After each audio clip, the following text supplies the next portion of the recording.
whine, don't moan, don't yell. What do? You call for help. See you later. Bye-bye. Tonight, it's Mad Magazine's maddest writer, the Giz Whiz Biz, Dick DiBartolo.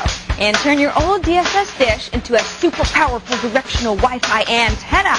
Plus, more free choices for editing Windows resource files. It's in my download of the day. Live from the Tech TV studios in San Francisco, it's the Screensavers.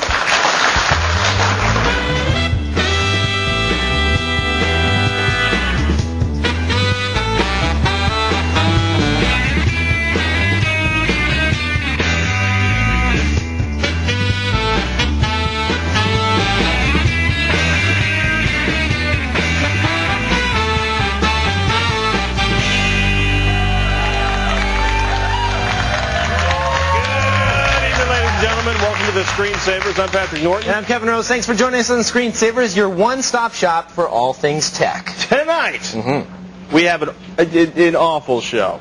Terrible. We always say it's a great show, but tonight it's horrible. We're not going to make a Wi-Fi antenna out of a satellite dish. Dick DiBartolo, no good gadgets for travelers. Sarah, what are you doing on the show? Sarah? I'm not doing anything. I'm not going to edit resource files that will help you soup up your computer. Nope. Oh. But Dan's going to pull it out. No phone calls. Done. Sorry, guys.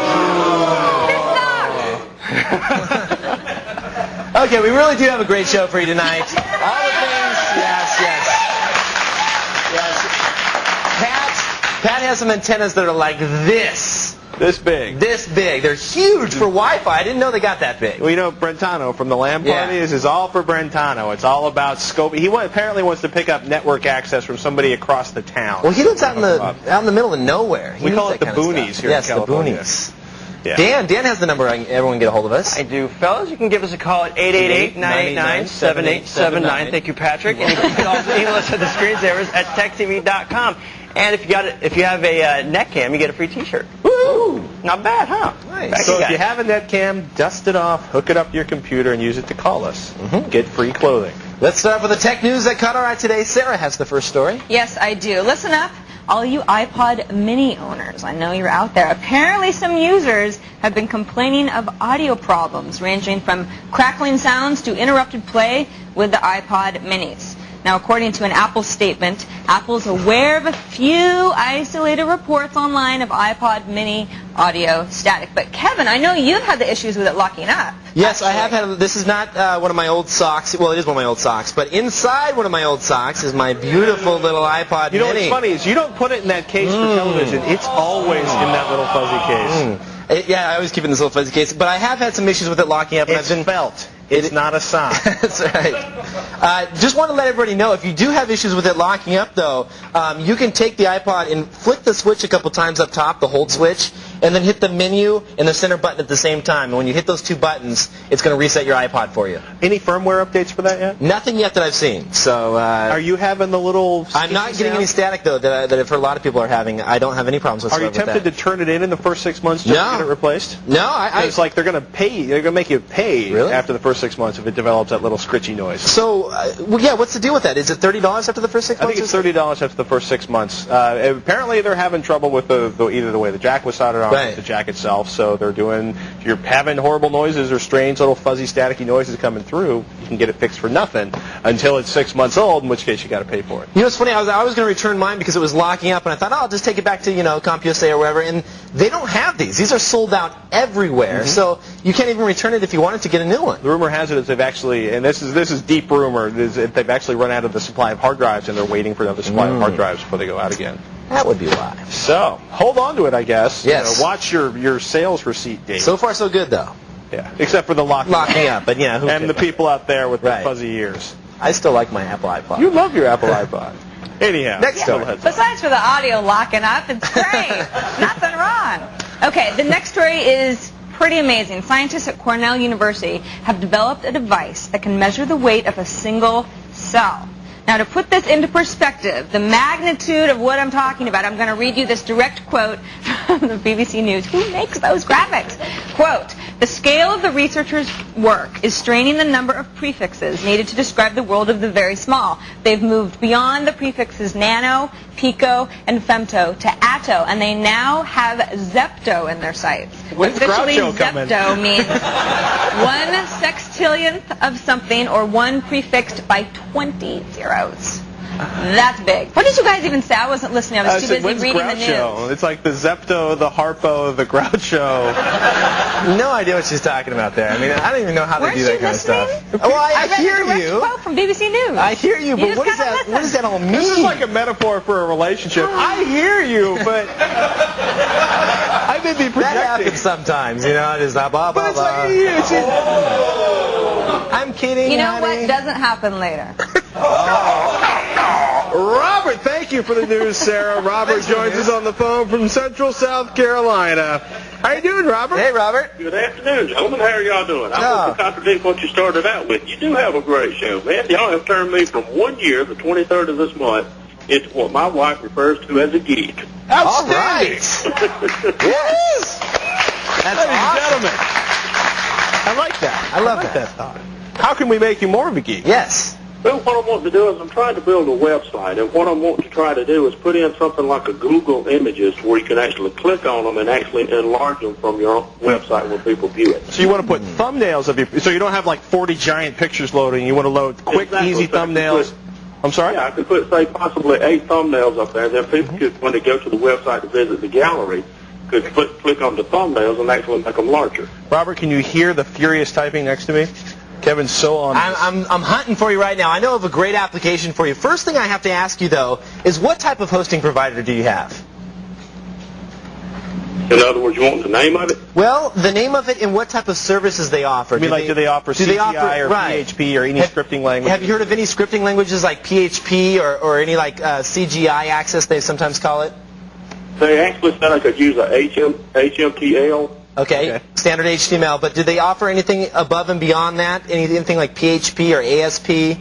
Have you heard of I'm them? not sure of. I've not got into that geeky part of it, so I don't know a little bit about what to talk about. We're going to take you to the whole next level, Robert. You're going to get really geeky Thank real you. quick, like. Because I think what you're about to say is that if you can script it, there's better ways to doing it than if you're just using straight Right. HTML. I mean, you can take an FTP client, obviously, and just upload your images to your web server and then embed them into your pages. Right. It's kind of...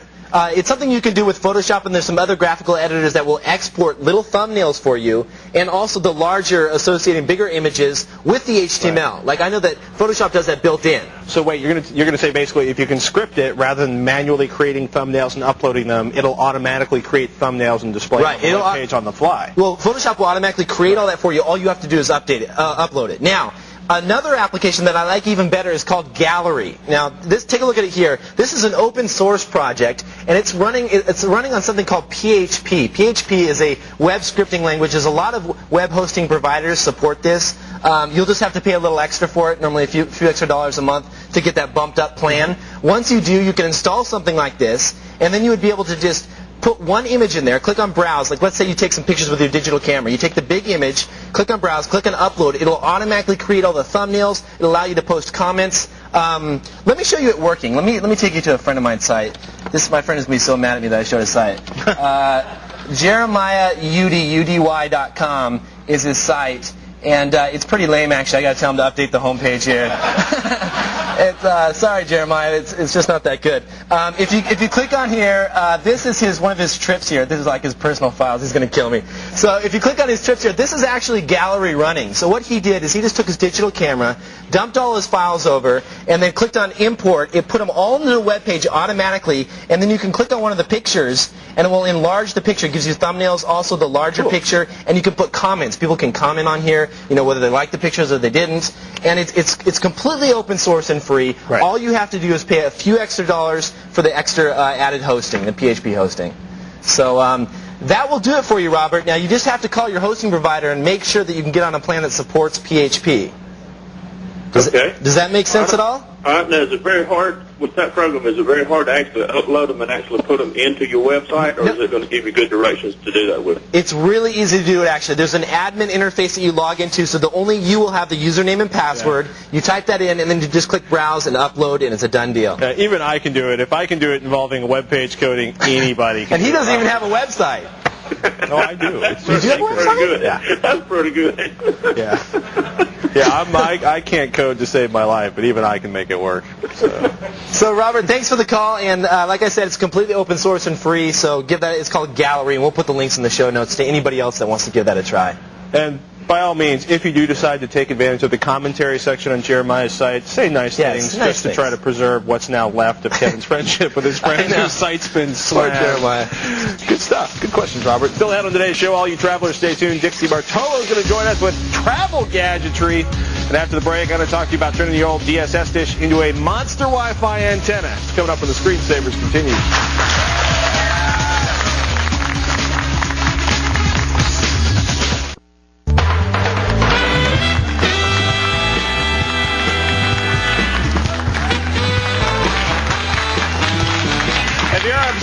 With old DirecTV DSS dishes and turning them into Wi-Fi antennas like our very own Joshua Brentano, you know him from the Lamb Party, then this segment is for you.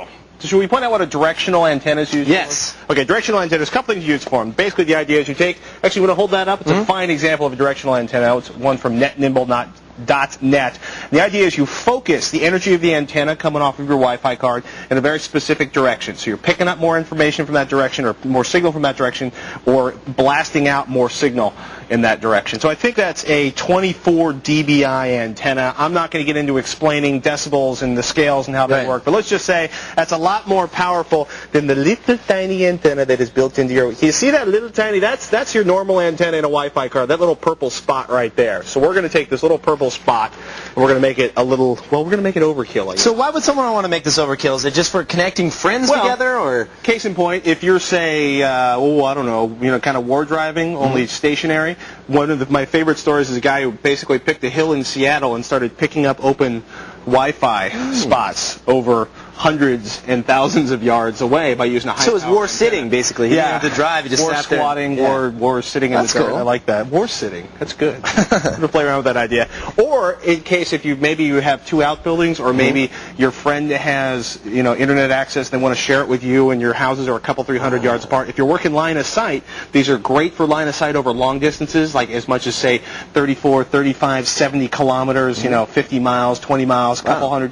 And some people have actually had pretty good luck working with directional antennas, even through trees. Now, normally you want line of sight, and you want nothing in between. A building is going to stop at 2.4 gigahertz of Wi-Fi and 802.11b, 802.11g signal. But if you have a high-power antenna, you can actually blast through a forest, which is kind of cool. Oh, that is cool. Yeah. So you have a couple here. This one is kind of... you made this one from scratch. We made this one. You may remember that. This is the fabulous U-Bahn coffee cantenna. And if we take a look, what we did is basically mounted this onto a DirecTV dish. Now, a PrimeStar dish is what they usually use. PrimeStar is like a classic garage sale geek find, right? It's a jewel, because what happens when DirecTV bought PrimeStar, all these PrimeStar dishes were replaced by DirecTV. So all these PrimeStar dishes started showing up for like $5. So a bunch of people sat down and they figured out how to do cantenna designs to plug into them. They figured out how to do biquads, I guess is another antenna design they were using. But the idea is pretty simple. You have a reflector at one end. At the other end, in this case, we actually used a hacksaw to cut off the LNB, which is the part that would normally communicate to the satellite, right? Basically, that would be receiving it. So we cut that off and we replaced it with our cantenna. Now, you got to be able to paint that, though. I mean, your girlfriend's not going to let you have something like that outside your house. Girlfriend, my landlord. Look, there's a number of things you don't do in my neighborhood, and wandering around with something like this is a really prime case of just getting your ass kicked by the neighbors. It's just, I don't even live in a nice neighborhood. If I lived in a nice neighborhood, they'd have what do they call the people that make people keep their they come around and write you tickets and things like that. Exactly. Your car has a scratch on it. Yeah. We've all been in that neighborhood. Anyhow, this is a little Baja fabrication. This is some low-tech, low-grade fabrication. This is a proof of concept. If you want one on your house, great. We'll wrap it with duct tape. We'll paint the whole thing silver. It'll blend really nicely. But the point being, check this out. Take a look at the signal right here. Right now, if we take a look at that, we got NetStumbler running. Yeah. So that's the signal that's actually coming off of the antenna that's built into the card. Now we're going to plug in our fabulous pigtail. pigtail. We should say the base station is about, what, 75 feet that way? And through a few walls in the next studio. We're probably going through 1, 2, 3, 4, 5, 6 walls. 6 walls or 3 walls? We'll count them later on. But the point is take a look at the difference. The before is on the left. The after is on the right, so that we've boosted the power quite a bit. And this is not particularly fine-tuned. I would probably want to build a bi-quad radiator for this and actually, refine this a little bit. Because we were playing around with it. We got up to about 54 dB a gain, I believe, if I'm reading the numbers correctly. So there's a huge improvement in performance on that. The other thing is if you'll take a look at that again, if we turn it off access, you'll notice that the signal is going to drop. So, like I said, it's a directional antenna. If it's not pointed in the right direction, you're going to lose a bunch of your signal. And if we turn it all the way in the opposite direction, it should drop down even more. So right now we're going to disconnect it. Now, how does that differ from something like this? Which one's better? I mean, well, here's the interesting question. Brentano, I think, paid $50 off of eBay for this dish. Right. Now, I believe the one we have up on the top of that lighting stand up there, that's the one from Hyperlink. The one you had in your hands from NetNimble. And we're going to hand you, could you bolt this into that connector on there? And the cable, we should point out, never ever use like coaxial cable you would use to connect to your cable system in your house. It's a very lossy cable. The 2.4 gigahertz signal is just going to radiate out of it in the first few feet. This is like LMR 400. This stuff sells for about, I don't know, I think I paid $1.25 a foot from it. You can get it from places like NetNimble or Hyperlink. And they'll actually sell pre-made cables for you. There's netnimble.net is NetNimble's website. And yeah, it's like $35 for like 4 feet if it pre-assemble it. I go to a ham radio outlet to buy this stuff, and I actually buy the end connectors. Hyperlink is the other people we work with a lot. But yeah, this is LMR 400 if memory serves, and it's pretty much, you can do like a 75-foot run of this stuff with no loss whatsoever. Okay, cool. But let's click back. You actually plug that in. And we've actually got, look, we've picked up even more signal. The signal's gotten even stronger, that bar all the way to the right. And you might want to twist that a little bit. Yeah, see, as you're starting to aim it, the signal's going even higher. So the thing is that antenna essentially costs the same as our, that $45 Hyperlink antenna cost actually less than our dish did. And it didn't require us to, get all Baja fabrication with our hacksaw and our zip ties. Right. Or later on when we get it set up, to make it really sophisticated, we'll use the duct tape. So, to be honest with you, a few years ago when the price, if you have a source of dishes cheap, if you see somebody selling them for $5, if you want to play around with it as a project, if you know somebody who works doing the installation, it can get you a dish really cheap. That's when you go with this one here. That's when you go with this one. Yeah. Well, the other thing is check this out. Is we showed you before how low that signal is on the left. If you connect this coffee can antenna onto that, the coffee can antenna costs us about $14 in parts and about 45 minutes of work. It's shocking just exactly how strong. I remember, we also had to drink the U-Band coffee, which is kind of punishment of itself. But I mean, the signal on that, look at that. We're actually, more than doubling. Just from a standard coffee can. Now, you were using Pringles in the past. Does it make a difference with the longer can? You know what? The Pringles cans, they fall apart. They're paper. They're evil. Can antennas are the way to go if you're going to do a homebrew. As always, the FCC frowns on this. Don't get caught. Learn the laws on matching antennas. Well, no, look, the FCC... That's a nice disclaimer. Just don't get caught. For links to the products we use, some great online tutorials. I'd like to say hi to Mr. Powell over at the FCC, who may be watching right now and having someone call me later on. I'll explain more later. To build your own DSS Wi-Fi antenna, we got all the links and all the information at thescreensavers.com. Excellent. Now, still to come, travel gadgets that'll make traveling a lot more enjoyable. And up next, learn how to recover those deleted honeymoon photos in your storage cards when the Screensavers continues.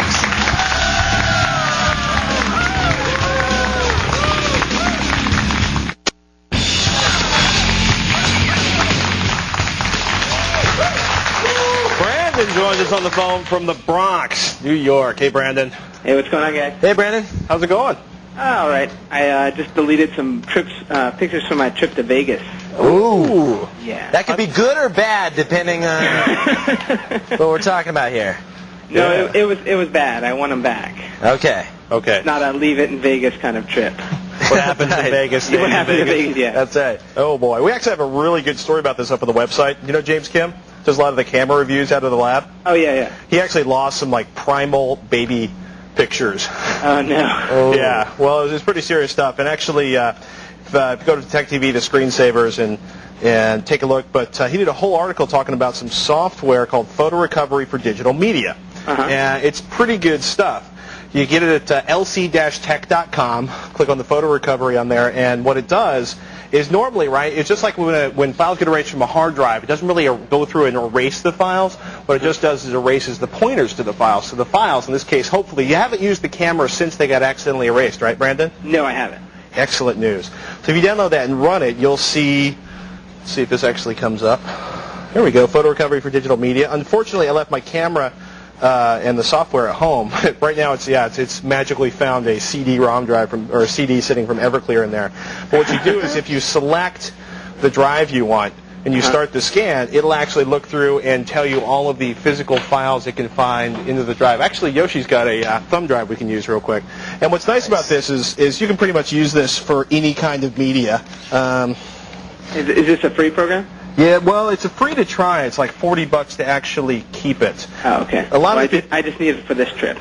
Well, here's the thing, right? It's the problem with this is it takes a fair amount of expertise to write software that'll do this, unless you want to manually go through. And actually, I did an article on recovering lost data from CDs. Mm-hmm. You could go through and basically do a hex editor to search for the files and find them that way, which would be a freer way to do it. This is a really nice way. You can download this for free and try it out. And if nothing else, that makes it really easy to find out if anything's there on a simple level. One other one, Pat, I want to tell you about real quick, if I can just switch over here. Fire it up.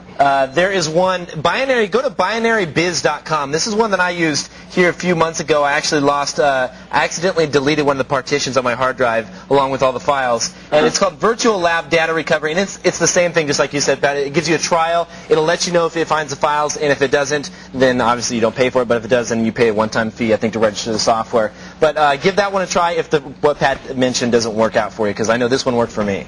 Oh, awesome, guys. Thanks so much, man. Yeah, those are a couple great programs that'll help you out. Yeah, great show. You guys help me out a lot, definitely. Glad to help, Brandon. All right. Cool. And actually, we'll have the links to James's article in the show notes. We'll have the links to Binary Business show notes, and we'll also do the case of the missing tie picks, which talks about using a hex editor to find files on a disk. And that's another free way to do it. Cool. Thanks for the call. Now here is Sarah with a quick tip. That's right. Editing song names, artists, album information can be quite a chore if you're doing it all at one time, or one at a time. But in iTunes, I can make your job much easier. Here's a method to change what you want all at once. First, just select all for an album, for example. Then you want to right-click. So choose Get Info, and at this time, whatever changes you make to one of them, you can make to all of them. Very helpful. Now, don't go anywhere. I've got 2 tools to help you edit your resource files. Right after the break, pack your bag, because the GizWiz has a ton of traveling tech gadgets and gizmos when the Screensavers continues. What is he doing?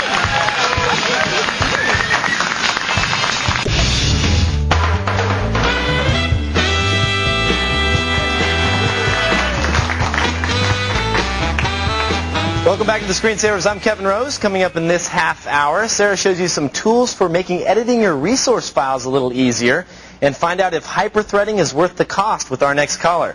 But now our first guest is known as Mad Magazine's maddest writer, here to show some of his latest essential traveling tech gadgets and gizmos via satellite from New York, the GizWiz, Dick DeBarlo. Hey, Dick. Hey, how you doing, Kevin? Good. How's it going? It's going great. I do have some fun stuff. I want to see it. Okay. A backpack. Would I bring you an ordinary backpack? Of course not. Okay. This is from APC. We know them. They make all those... Battery backup units. Exactly. Yeah. But this is brand new. This is their Travel Power backpack. And what it comes with, Kevin, it comes with this little guy we have in the front here. I see that. Now, there's a pocket inside for that. There's a pocket inside for your laptop, your PDA, and your cell phone. Mm-hmm. This power pack can charge all 3 at the same time. Really? And it also has an input that can go to AC power, 12-volt power, or if you're lucky enough to be on an airplane that's equipped with a power port, you can charge your accessories right there on the airplane. That's awesome. Now my backup unit weighs about 100 pounds. How much does that backpack weigh? I would say it weighs a couple pounds. It's not bad. Oh, really? So it's not... Okay, it's not that hardcore. It doesn't charge like your laptop from 0 to completely full. It's just for a few minutes. I would say more than a few minutes. I'll weigh it for you and get back to you. All right. Okay. Hey, this is really neat. I'm going to show you one here. These are the new Travel Century certified locks. We got these from the Magellan's catalog. Mm-hmm. Now, you know that the TSA, the Transportation Security Administration, can cut your lock if they deem it necessary. Well, these locks, they are 4-digit combination locks, but there's a little device at the bottom where they use a special tool where they can pop the lock, check your luggage, and then leave it locked. So you don't have to buy locks every time you go traveling. That's exactly the point. That's awesome. And you get 2 of these for about $20. Those are from Magellan's. Now, I'm going to hold this up here. Kevin, I love this little guy. You know, I'm a big boating fan. So I have the previous version of this. This is the Pentex Optico 43WR, WR for water resistant. Now, what the new version has, this is going to be out the end of May, early June. It's gone from 3 megapixels to 4 megapixels. But Kevin, I'm going to turn this around. What I love about this is the startup time. I'm going to push the button now, and it's ready to go. That was like 1 second. Yeah, it's 9/10 of 1 second. And you know what? There's one other thing I love about this. There are a lot of things I love about it. But it uses one of those power packs that if it goes dead and you're on the road, you can work with 2 AA batteries. So you can swap them out if need be. Exactly. So if you're on a trip and the battery pack goes dead, it's a great backup to have something that doesn't use special batteries. Now, you said it was water resistant. How deep are we talking You know what? Well, when they say water resistant, I think it's called Class 7. And Class 7, I think the criteria for that is it has to operate in 3 feet of water for 30 minutes. Oh, I see. But they stress it's really not an underwater camera. When water resistant, they're talking about on a boat, you know, a wave comes over, no problem, or it gets splashed, no problem. That's really neat. That's from Pentex, as I said, May, June for that. Nice. This guy is neat. This is a new version. I always had one of those pens that write in the dark. Well, this guy now uses a little LED, so it's brighter than the older pens, and of course the battery is going to last a much longer time. I was going to say, I've seen the LED flashlights that last like 20, 30 times as long as a standard flashlight. Absolutely. And the bulbs themselves last about 100,000 hours. You can write War and Peace about 10 times over. Nice. This guy is from Magellan's. The pen, backup refills and batteries under $20. Nice. Going to show you another neat, I love it. Another neat thing, Kevin, this happens to be also from Magellan's. It's London Fog. It's the world's smallest umbrella, but take a look at this. Let me just click this guy here. It has a little flashlight in the handle, and I love this guy, is that you can pop the flashlight out. So in the hotel room, you drop something under the bed, you have a little LED that's with you all the time. So now, world's smallest umbrella, though, I mean, is that something I really want to buy? It seems well, I tell you why I like that, is because you always go, oh, should I take an umbrella? Right. You know what, this little guy... Throw it in your back pocket and you're done. Absolutely, absolutely. And I have one more thing. This is really neat from Sharper Image, and very reasonable. It's $50, and it's the Executive Travel Kit. This is an Ethernet cable, 8 feet, coils in and out. It has a little LED, a little LED light for your laptop. Has earbuds for the airplane, plus the little cheetah plug you need, to plug it in because you need a 2-prong guy. Has a little mouse with a scroll wheel, optical mouse. So basically, forget all your accessories. You just zip that up and take it with you, and you don't have to worry about packing your mouse up and wrapping it up. Yeah, exactly. And it's under $50. So to go out and get everything separately probably costs more than that. And then, Kevin, every month we talk about what the heck? Oh, by the way, I finally got my own. I vowed that if you were hosting this spot, I would say I got my iPod Mini. You went with the blue one, huh? Yeah, since you rubbed our faces in it when you got the first one. Sarah wants the pink, but she does. Yeah. Well, blue for boys, that's pink for girls. And on my website, I'm having the What the Heck Is It contest, and we pick a dozen. Sometimes we pick 20 winners. You can either guess what the object really is, or make up a silly reason for the object, or a silly use for the object. And you can win an autographed copy of Mad. I happen to write the cover story, the takeoff on Alias, and this is the issue that has the doggy playing electronic poker. Nice. Your website, gizwizbiz.com? It absolutely is. All right. Excellent. Thanks, Dick, so much. Okay, buddy. I'll see you soon. See you soon. Okay. Get a complete list of Dick's picks along with other gadgets we didn't have time to share today. Check out his article, of course, at thescreensavers.com. Stay where you are. Our next caller is in the market for a new CPU. Should he hyperthread? We'll tell you after the break. And Sarah's got some free new options for Windows tweakers, and her download of the day is coming up next.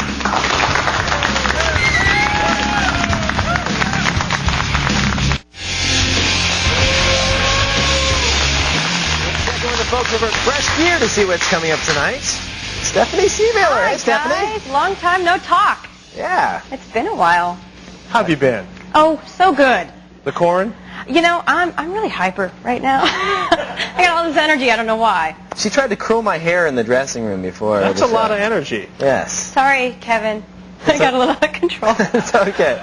Well, let me tell you what we've got going on. Now, I know that we are all guilty of yelling at our televisions, right? Uh-huh. Well, tonight on Fresh Gear, we have a PS2 game that actually requires you to yell at the TV.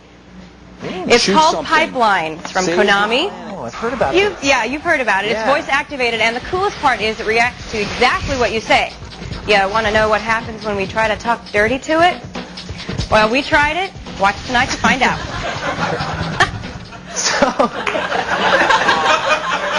There's no controller involved in this game, actually. There's no controller whatsoever. You just talk to it. It's kind of a strange, dirty game. I just want to thank Stephanie for taking me in strange and unusual directions I've never thought about with video games before. Or either that or that face on Mercer. It was like, he looks so sweaty and excited. Brendan Moran, we always give him all the really fun stuff. Oh, there's Moran. Yeah. Sorry. Well, it's all coming up tonight at 8:30, right after Tech Live, right after the screensavers. Thanks, Stephanie. Bye, guys. Good Bye. stuff. That's Yeah. so sketchy. I know, that's kind of strange. Time for today's download with Sarah. It didn't look like he was having fun talking dirty. He was kind of mad. It's more fun than that, Brandon. Okay.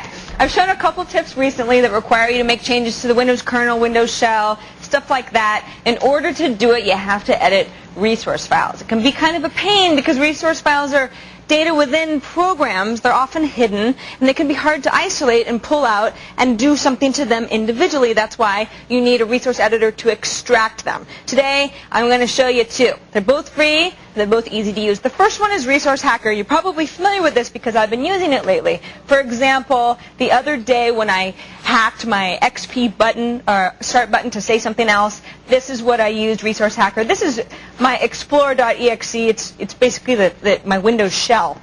And when I open it up, these are all the different resources that I can edit. For example, the string table. This is where it said start, just kind of giving you guys a refresher. In the bitmap, this was my Windows icon that I changed. Now, Resource Hacker is really straightforward. This is where you can see what the resources are. At this point, in your action menu, you can replace bitmaps, replace cursors, icons. You can make changes to it. You can recompile your script. It's straightforward. It doesn't do anything fancy. You're going to have to save resources and then edit them in photo editors separately if you want to do stuff like that. The only problem I have with Resource Hacker, it's very popular. I mean, if you read almost any tutorial online about editing resources manually, people are using this, but it hasn't been updated by its creator since 2002, and according to his website, he's not going to. He's just done with Resource Hacker. This is the version that you're going to have forever and ever. That might limit you, obviously, as Windows is going to change over the next few years and beyond. You might not want to have Resource Hacker as your end-all be-all. That's why I love a program called Res Builder. It's by the folks at TGT Soft. They make Style XP, for those who are familiar with that, and it's great.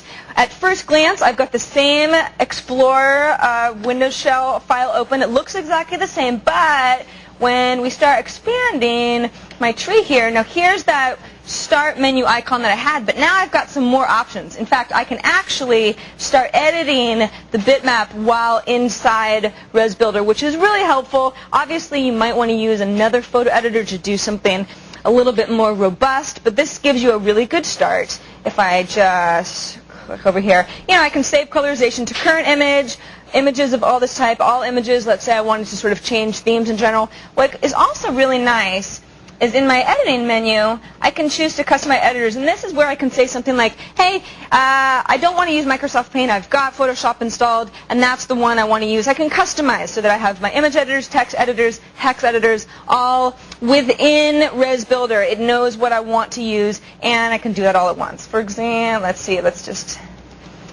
See, right now it's got Microsoft Paint, so I can actually just launch my photo editor right from ResBuilder. Couldn't do that with Resource Hacker, so that's a nice option. You also have options to view hexadecimal and so on and so forth. I have more instructions. Oh, also, just really quick before I go, a lot of you have been emailing me about how to change the color of the start button. Everybody hates the green, apparently.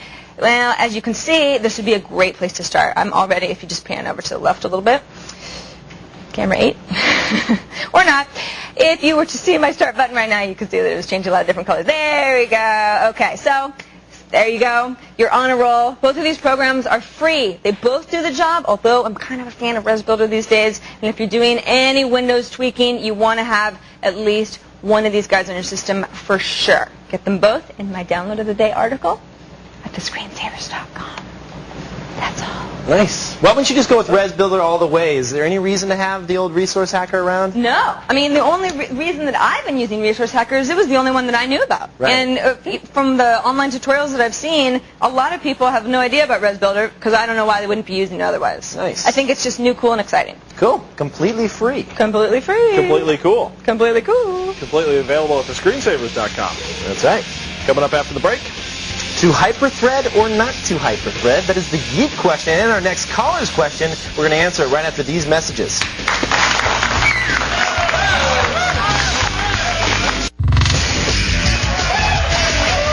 sure to catch tomorrow's show. It's a special Dark Side of the Tech edition of the Screensavers. Find out what happened when Kevin hit LA in search of stars' homes with wireless cameras and internet feeds. And Sarah recalls the top 5 dark moments in geek history. Plus, go inside the dark world of IRC chat rooms. Plus, a whole lot more dark stuff all coming up on tomorrow's Dark Show. I feel kind of bad about when I went up to LA, did a little war driving. I stumbled across a bunch of different wireless access points, and I happened to get access to one of the Golden Girls access points. I kid you not, as strange as that may sound.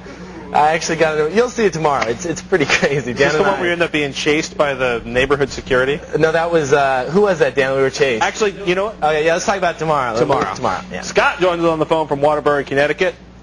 Hey, Scott. Hey. How's it going? Pretty good. How can we help you today? Yeah, I'm in the market of buying a new computer, and I'm hearing a little bit about the hyperthreading technology. I was wondering what it is and do I need it? Well, what it is basically hyperthreading is an idea that Intel came up with to make a single processor behave like a multiple processor system. So the idea is, you ever hear people talk about threaded applications and multiprocessing? A little bit. I'm kind of new on it. It's okay. It's basically something for like real high-end applications, like a 3D application. They might thread it. So the idea is that you can assign different little chunks of processing and assign each chunk to a different processor. And the idea is that as you move it across each chunk to each processor, you can throw more processors at it. And by throwing more processors at it, you can do the work faster. That's why people have dual processor machines. You hear about these new G5s on the Apple side and how cool they are because they have 2 G5 processors. Well, that's because the clock speeds. No.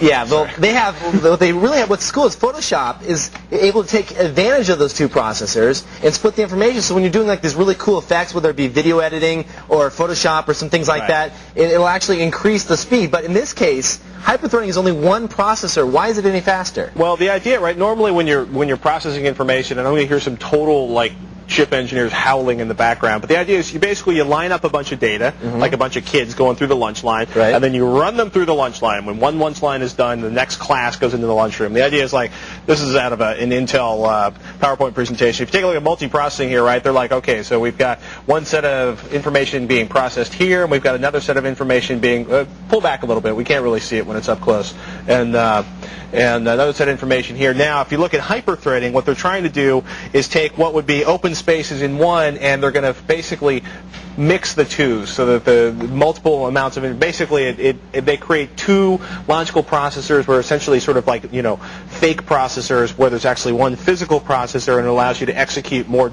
data. Basically, it pretends to be a multiple processor unit. But does it really work? Does it give you that much performance increase? Because I know that AMDs don't have this technology, but yet they're faster in a lot of cases. It depends on what it is, and what it comes down to is how the application is compiled and how the operating system is compiled. The operating system has to handle multi-threading hyperthreading. Now, normally a multiprocessor system, you have to have Windows XP Pro. Multi-threading, the Intel stuff will actually work both on Windows XP Home and Windows XP Pro. The other thing is the application has to be suitable. You're not going to see it on Word. You're not going to see it on, Excel. You're not going to see it browsing, right? But if games are compiled to take advantage of it, in theory, you might see a 25% boost in performance. Now, the question is, right, if you go up to what's the VIG on this now? It's probably like $300 from the next lowest system, Scott? Oh, yeah, something like that. Yeah. It's basically, is it good? Yeah. Are you going to notice it if you run multiple applications simultaneously a lot?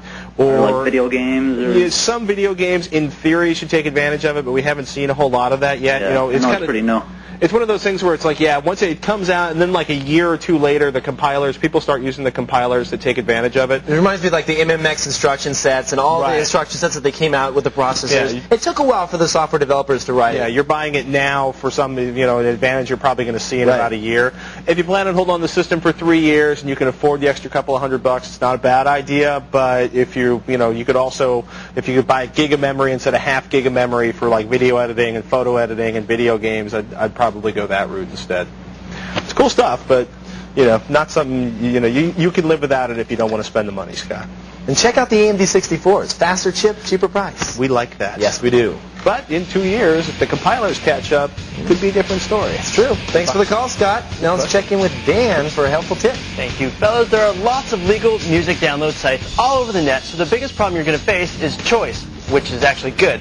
So go to thescreensavers.com/show notes for lab rat James Kim's review to help you choose the right music service for you. But don't go anywhere, because we're reading your emails in the final email chat session when the Screensavers comes back.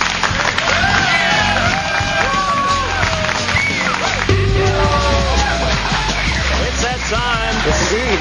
Sarah, do you have the emails? I have emails. This one's from Brian in Flint, Michigan.